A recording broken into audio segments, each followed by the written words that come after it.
Oi, you're tuned in to Jai That Aussie Metal Guy, so make sure to hit that like and subscribe button so you don't miss any of his sick content. And remember, stay brutal, you legend.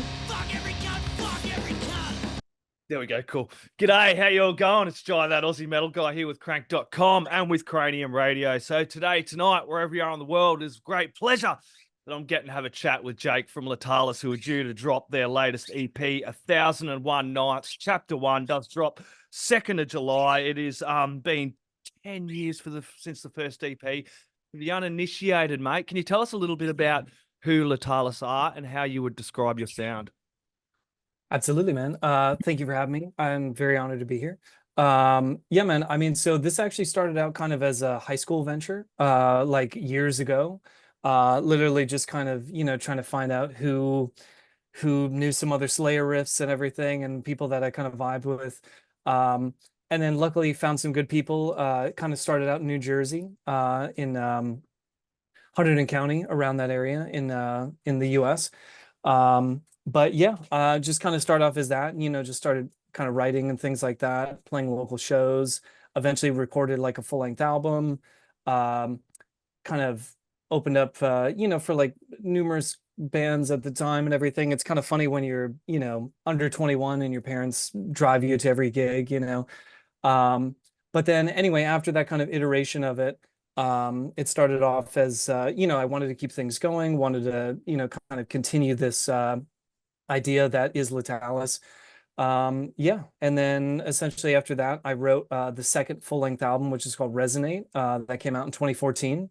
That was all myself, just kind of programmed drums. I laid out all the guitars, vocals, everything, did all the recording, mixing, all that.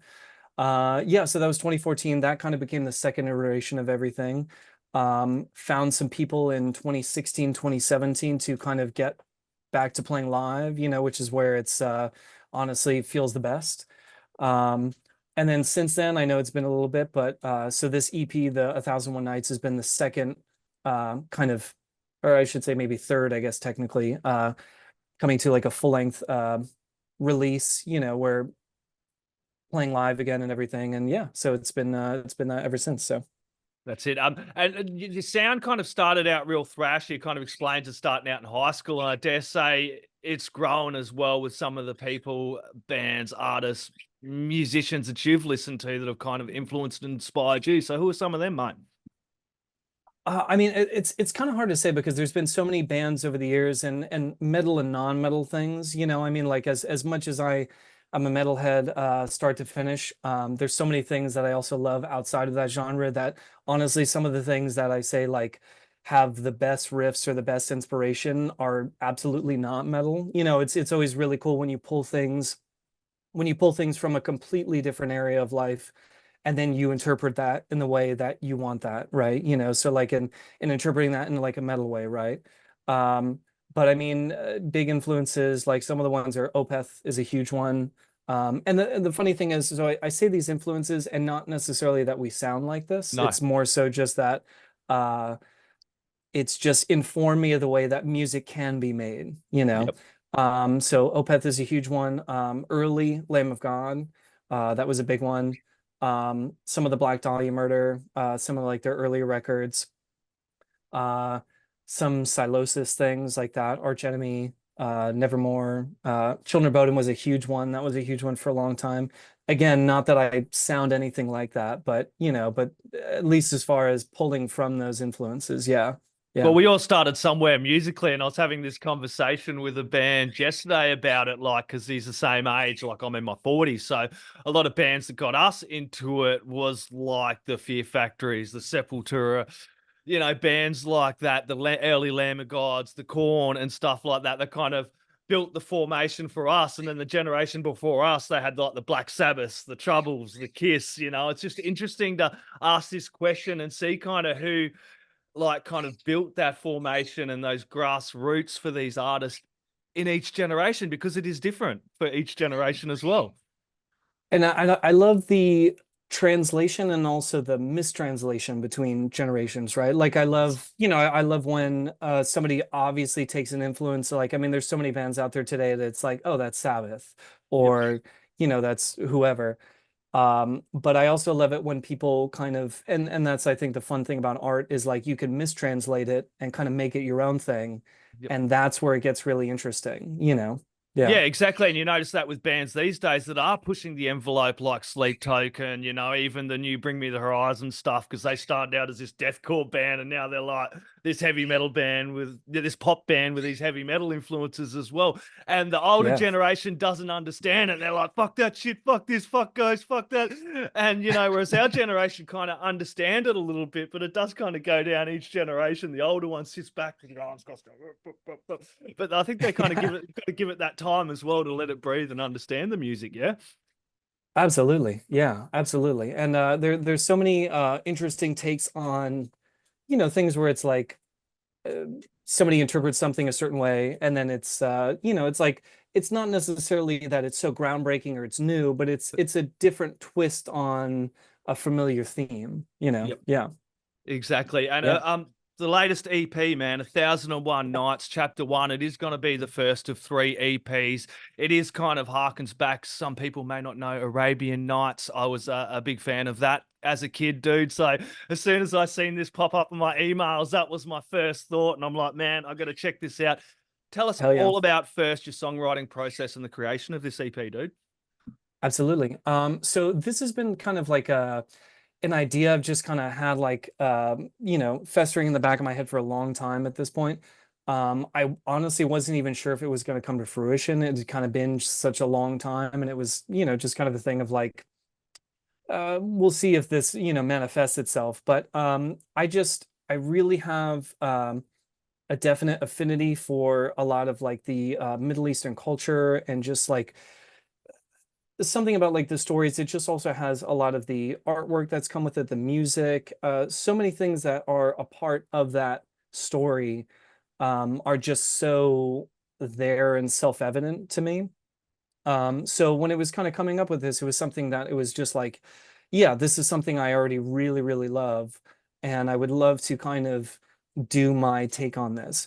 And what I've kind of found as I've dove into some of the like Arabian Night stories, is that there's no one specific version. There's some versions that have kind of made their way into like pop culture, but kind of digging a little deeper into it, it's like there's not one specific translation. Um, even the funny thing is, it's like there's not even one necessarily source of where these stories come from. Like essentially, like if you kind of dig into a little bit of the history, it's kind of essentially like these stories that people would tell themselves for the, you know, for the most part along like kind of like the Silk Roads along that trade route. And Yep. I think something that a lot of Western people don't necessarily realize is that like the Middle East was the center of the world for a long time. You know, so that part of the world just had so many influxes of things coming from like all the way from Asia to the Middle East to Africa to even like early parts of Europe, you know, coming through there.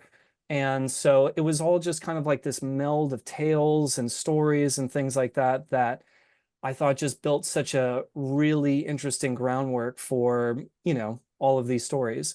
So that was one of the things that, like, you know, when I first dove into it, I said, okay, like this would be pretty cool metal material, right? You know, a lot of it is honestly kind of because I'm a big sci-fi guy, and a lot of it is kind of like proto sci-fi. So, Yes. you know, it's like before there were actual things as like robots or whatever, it's like they had these machines in the stories that, you know, animated themselves. And it's a lot of these ideas kind of stem from these stories. So it was like diving into it was, you know, really cool and such a rich field to pull from. Yeah. Yeah, so how did you go picking out the stories? And first off, can we start with Merchant? Because that was a really cool way to start the album. It really has that real nice intro to it, and it's kind of that Middle Eastern vibe and feel to it. And it does really set the vibe for this EP kind of coming into it as well. Yeah, I mean, so that I guess the idea was there's so many stories to pick from, right? Oh, And one of the things that I love about the Arabian Nights is that it's one of the original kind of literary stories that has like a story within a story within a story, right? So you have what they call the frame story, which is where everything is kind of set in place. And then from there, it builds off of each story consecutively after that. So even before I get into the frame story, so the frame story of A Thousand One Nights is the title track, A Thousand One Nights. That's the actual kind of first story of the book, and that's where everything else takes place. So the idea for Merchant was kind of like, even before that, how do you discover such a thing? How do you kind of come across this tale? So the idea was kind of like wandering around in some type of bazaar or some type of, Middle Eastern market or something back in the day, and somebody kind of lures you into this thing of like, hey, check this out, you know. So just kind of that initial, luring somebody into the story. Um, and then yeah, really just kind of setting the tone for the rest of it from there. Yeah. Yeah, and as you said, that the tale was created over many centuries. That album, the 1001 Nights, as well. It was a collection of stories that people would tell each other. You know what I mean? And the family, the sit around the fire, and they'd all tell these stories, and then that would pass on. And it was a collection of so many different stories around that area, and those stories also all have a moral to it as well. Kind of, you'd have the palace, which is Oh, that absolutely. 52-second interlude, and then it comes into 1001 Nights, which is kind of the main story that you're talking about. Would you like to tell the people that one, dude? Because I know it. Oh, absolutely. So that story, it's kind of funny because in some ways it's like the Disney version is very romantic and it's very kind of like, oh yeah, happily ever after. But in reality, one of the other things that attracted me to the stories is that they're kind of fucking brutal. Yes. They're honestly, like there's not some happy endings. And it really kind of dives into some ugly opinions, I guess, that the stories have. So A Thousand One Nights actually really starts off with a king, the king Scheherazade, who or Scheherazar, I forgot the actual pronunciation, but anyway, but a king who gets betrayed by his wife, extremely upset about that. He finds out that his brother, the other like half of the king, also gets betrayed by his wife. So there's also kind of this theme of, there's a little bit of like this misogynistic theme of like, don't trust women, Yes. which I thought was kind of funny because there's a lot of parts of the nights where you could tell it's a very dated look on things. Like they're very much like it's almost like merchants along the trade routes kind of just talking to one another like, don't trust attractive women, be careful of your money, don't trust the people that you're in business with. Like it's a very interesting take on things. Anyway, the king is betrayed by his wife. He's so upset about this that he essentially says that I will have nobody that is not a virgin, or no woman that's not a virgin. And that, so the very bare bones is that he takes a newlywed every night, marries her, sleeps with her, and then to not be betrayed, he beheads them the next morning. And this goes on, actually, I forget the exact math of it, but this goes on for something around the tune of like 3 years Yep. every night. And I forget what the exact number was, but it's something like a few thousand women that he actually goes through, Yep. until the kingdom that they're in, they kind of run out of virgins and they run 1001 out of, Nights. yeah, 1001 nights, but well, that's actually not even where the 1001 nights even kicks in. Yep. So they run out of like a lot of virgins. The head vizier, which is the advisor to the king, he's kind of freaking out because his task is to find, the next victim for the king. Um, his daughter volunteers herself, Scheherazade. Yeah. And that is kind of the main. And the other reason I also love these stories too is because it's like a female heroine as like the real savior for it. And it's kind of funny because they kind of pitch it as a happily ever after, for like, oh, the king and the, his, newlywed. And it's like, it's not really that happily ever after. But anyway, the long and short of it is she volunteers herself, and against, the wishes of her father and everything, she marries the king. She has a new she and her strategy is she has such an enthralling story for the king that every night she tells him the story but doesn't quite finish it. And then so the next morning he's so enthralled by the story he spares her, and then she continues the story until the next night, and this goes on for 1001 nights until eventually he says, you're so great. Let's get married permanently and I won't kill you. Like, what Yeah, a sweetheart. I know. What a sweetheart. It's a really, really dark one. A lot of those old folk and fairy tales were really bloody dark. Hans Christian Andersen, Oh all yeah. these Arabian tales as well. Like there is a really, really dark side to them. A lot of them are kind of like cautionary stories as well. Oh yeah. Yeah, absolutely. So yeah, and then A Thousand One Nights is the frame story of her telling the stories to the king. That's it. The other And then stories come out as she's telling these stories. Each story is each night she's telling a different one. Yeah. exactly, I yeah. remember So each watching a subsequent story. movie of it many year ago. Like they'd done something on one of the cable programs or something. It was very westernized, but it wasn't too bad. A lot of these Yeah. stories, people like Aladdin, Sinbad, all of those stories do originate from 1001 Nights before we've kind of got our hands on it and kind of westernized them a lot. Oh, what's even funny about that too is, and again, like I'm not the most, eminent person about these stories, but from what I've read is like things like Aladdin, and even like Sinbad the Sailor and some of those things, those actually didn't even originate from the Middle East. I mean, those were stories like I know Aladdin was actually I think an Asian story, Yep. or at least East Asian. Um, and so it's and that's what I kind of meant by the Silk Roads trade route, where it's one of those things where like even though it didn't originate from there, the story kind of traveled along enough so that it made its way into popular culture to make it into the book. So yeah. Exactly. History and storytelling is fun. It must have been a great joy for you to kind of dive back and kind of explore these tales again, but also creating the music around it. Tell us a little bit about how you kind of created the music first. You obviously created the tunes and the music and the instrumentals first before you added in lyrics, yeah? Yeah, absolutely. So that's one of the things that like even though I had the idea of this being 1001 Nights, I'm typically a musician first before like being a lyricist or Yeah. anything like that. So to me it's always kind of like, okay, like what riff or what environment am I creating?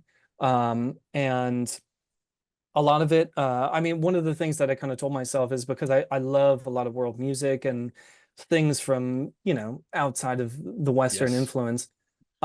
So one of my kind of main staples was like, okay, I want to make sure that each instrument I have in here is a part of what would be like that Silk Road trade route. Like, it's very tempting, like sitar. I love sitars, but that's an Indian thing. And even though some of those kind of might have made their way in there, not going to use those. So in terms of creating the instrumentation and everything, it was like trying to create it from this area in particular. Um, and honestly, it was just kind of stuff that, kind of lured me into it. It's like either a mixture of stuff that I would just kind of write and I would say, oh, that sounds cool, and or samples of things where I would say like, man, that's just so it pulls me into it in a certain way. Yep. Um, and yeah, really just trying to see like what kind of fit with that theme the most. So yeah, And it's a and lot of then fun. and then when it come to laying down the lyrics after that, how did you go with that? Did that take a little bit longer? Did you kind of dive back into it all and kind of work around it? That would have been a really fun bit for yourself to kind of write these stories, but from a songwriter's perspective to kind of portray that to the listener as well. Well, what's funny about it is because with some of the stories is that there's a lot of the stories, and like I hate to admit this, but that they're kind of boring. They're kind of like filler stories. Yep. Yep. And so the 1001 Nights, it's like it's not each one of them is this really enthralling story. A lot of it is kind of just like, okay, well, be careful with your money and don't trust a really sketchy trader or something. So it's like, okay, like so a lot of it is taking some artistic liberty. Um, but there's definitely some stories that poked out as like I like for the Vizier and the Sage, which is the fourth and final track on this first EP. It's essentially about this king who has leprosy. He has everything that anybody could want in life, except that he has leprosy, which obviously pretty bad. Yeah. He then finds the sage who kind of says, hey, I can cure you, I can help you and everything. And the sage actually kind of does.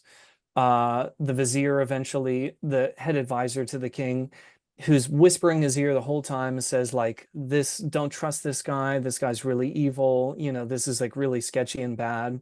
Eventually the king listens to this guy, beheads the sage, and then because he beheads the sage kind of takes revenge on him and then kills him through like a poisonous book that he flips through.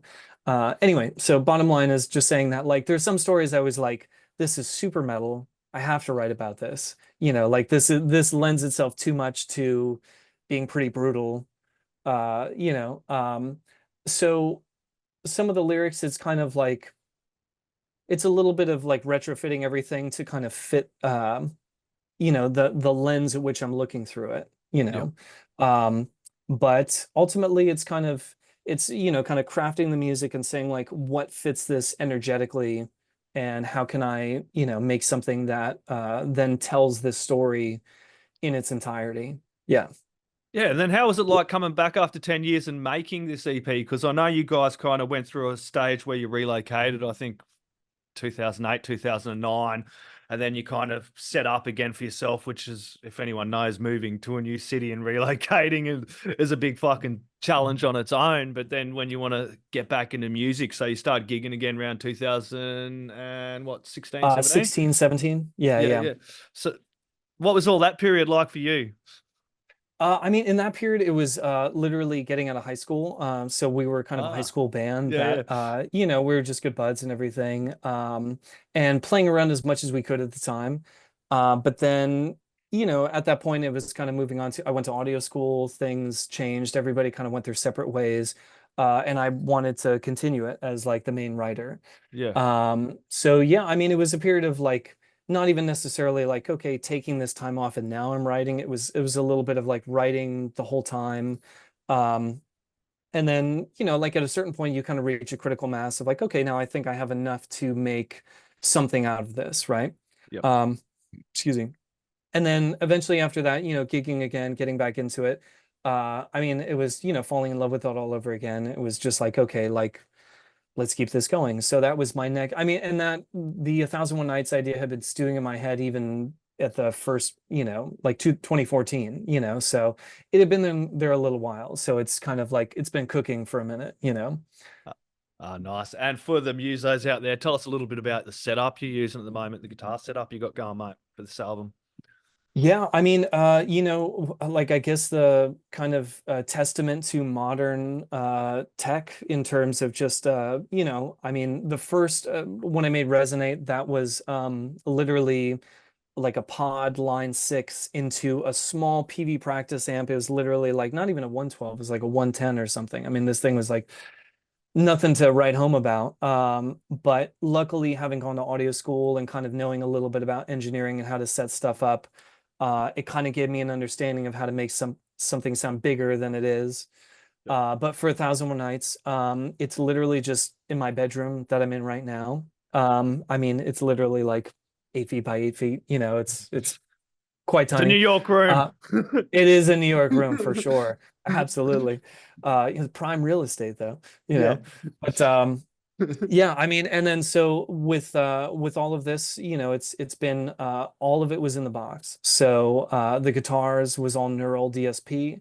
I feel like man, they've really knocked it out of the park. I'm not sure if you're familiar with them at all, but um yeah, so all neural DSP for the guitars and bass tones. For drums, it was Get Good Drums, a lot of tweaking, lots of kind of back and forth on mixes and everything like that. And yeah, I mean, just literally mix the entire thing in headphones because the speakers in my room are not optimal.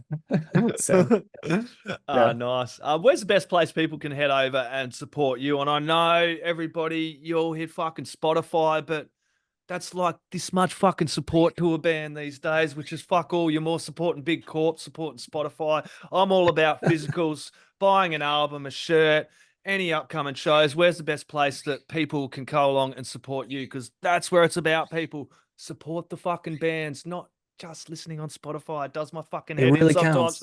It It really does. does. It does, man. It really does. So where's the best place, that being said, mate?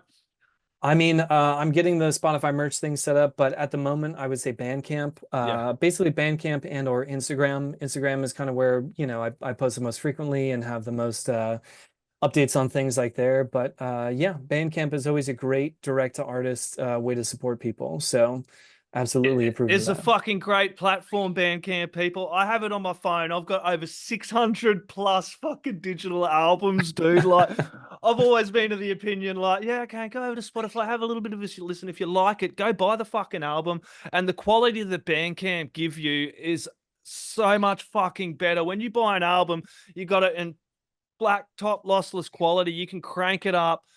Trust me, you crank a song off of Bandcamp you've bought, then put on Spotify, you will notice the difference Yeah. 100 fucking times. And I always feel better because I'm supporting the bands, at least any little way, you know what I mean? Buying the album, because that's what it always come back to. These days, I've been going on about this because it come up in an interview a couple of weeks ago. No, it's These all good. days, people sit there and they feel like everybody's a fucking music critic. Like, oh, I'm a music critic and I can sit on my keyboard and do this. I've just listened to this album on Spotify and fuck that and fuck this. It's like, dude, you've just got an album for nothing. You've consumed it. You've listened to it. It cost you $0 fucking dollars, and yet you sit there and you feel the need to criticize. I don't think they have the right to. And it only come to my mind because Glenn Benton mentioned it when I was interviewing DIES, and he was talking about. Oh, wow. He said some people. He said it's like akin to going into a fine restaurant, getting the best fucking steak on the menu, not having to pay for it, walk out and go, "That steak was fucking shit." Shut the fuck up. You just got a free steak, cunt. Yeah. Yeah, man. I mean, it's wild how much, like, I love the convenience that you could find anything and everything. I mean, it's a beautiful thing, but also at the same time, unfortunately, for being a musician and being an artist, it's really changed the landscape, you know, in terms of like how to survive. And it's unfortunately for the way fucking tougher, you know. Oh yeah, Yeah. you're basically making these albums. You're spending hundreds of fucking hours composing something from your heart, fucking putting it out there. How many countless of hours? You're basically going, here you go, people, take my work, and then you're kind of hoping that you get that support back. I think the model is fucked. I don't like the model, but that's why I always try and push the support thing, because it's like you got to play gigs. You got to have to play gigs, and a lot of fucking gigs to kind of push the listener base up, get rid of your shirts, sell some merch, and to be able to actually afford to buy a fucking another album. I really feel the state of the music scene. We have so many great bands, so many great artists, and like you mentioned, the convenience is unreal, but trying to get that fucking support back, I really hope the model of this all changes soon, because it's fucking infuriating. As a musician, it must do your head in sometimes, especially a struggling, independent, underground, heavy metal musician at times. I mean, it's funny because it's like, it's one of those things where I guess I set my standard at such a bare minimum, you know, where I'm just like, you know, like if you just stream it twice, I'm so happy that you did that, you know. But yeah, man, I mean, it's such a different landscape than it was like 20 years ago, you know. Not that I even know what that was even like, you know, but I've heard about it, you know. I've heard you used to make money at music, you know. Yeah, back in the day, yeah, there was some definitely positives and negatives. The record companies used to control you there. I know there's so many fucking positives and negatives. I just really feel like the model of the music scene at the moment really needs to fucking change. Look, this has been an absolute pleasure getting to chat with you, Jake. Hopefully get to chat with you when you drop your next EP, find out more Absolutely. about the continuing tales you've got to tell, my friend. This has been an absolute pleasure. Do you have any last words, shout outs, thank yous you'd like to add in there, my friend? Thank you for having us, man. And I just say, you know, if you feel it, go check out the EP on Spotify, Bandcamp, and hit us up. We'd love to hear from you guys. And thank you so much. Exactly. Everybody go get some Letallis. The 1001 Nights Chapter 1 does drop 2nd of July. He already has 3 singles there off of it. The title one, 1001 Nights, Thief, The Vizier, and The Sage, pardon me. We have Resonate, which did drop 2014, and World Awakened 2008. Everybody gets a fucking Letallis, put it in the stereos and crank it up really bloody loud. The neighbors are going to want to hear it too. Cheers, mate.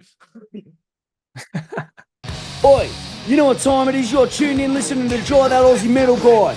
Make sure to hit that like and subscribe button so you don't miss any of his content when it drops. And remember, stay brutal, you mad dogs. Roof.